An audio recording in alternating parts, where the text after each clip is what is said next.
Hello friends, இன்றைக்கி எண்ணெய் கத்திரிக்காய் தான் பார்க்க போகிறோம். ஸோ இது என் ஃப்ரெண்டு வீட்டு ரெசிபி. அவள் காலேஜ் வரும்போது என்னைக்காவது ஒரு நாள் எடுத்துகிட்டு வருவாள். அது கொஞ்சோண்டு தான் எடுத்துகிட்டு வந்துட்டு இவ்வளோ தான் காய் இருந்துச்சுன்னு சொல்லுவாள். ஆனால் கண்டிப்பாக வீட்டில் எடுத்து வச்சுட்டு தான் கொஞ்சமாக நம்ம கண்ணில் காட்டிட்டு போகலான்னு எடுத்துகிட்டு வருவான்னு நினைக்கிறேன்.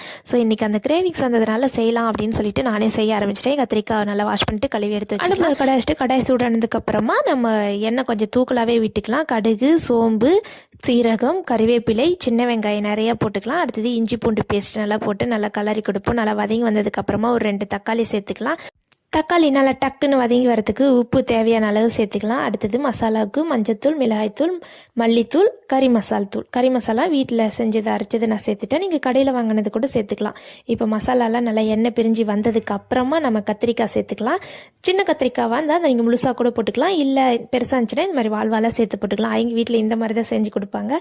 ஸோ மூடி போட்டு நல்லா எண்ணெய் பிரிஞ்சு நல்லா கத்திரிக்காய் வெந்து வரட்டும். அப்போ எடுத்து கலரி கொடுத்துட்டே இருங்க, இல்லைனா அடி பிடிச்சிரும். ரொம்ப அடி பிடிக்கிற மாதிரி இருந்துச்சுன்னா லைட்டாக தண்ணி விட்டுக்கோங்க. ஸோ இப்போ புளி ஒரு நெல்லிக்காய் சைஸில் எடுத்து வச்சிருக்கா, அதை கரைச்சிட்டு சேர்த்து மறுபடியும் மூடி போட்டு நல்லா கத்திரிக்காய் எண்ணெய் பிரிஞ்சு வர அளவு வெயிட் பண்ணுவோம். எண்ணெய் பிரிஞ்சு வந்ததுக்கப்புறமா மல்லி இலை தூவி ஆஃப் பண்ணோமா கத்திரிக்காய் செமி கிரேவி எண்ணெய் கத்திரிக்காய் ரெடி. ஸோ என்ன தான் இன்றைக்கி குண்டா ஃபுல்லாக செஞ்சு வச்சிருந்தாலும் அன்றைக்கி அந்த 4 பீஸோட டேஸ்ட்டு வரலைங்க.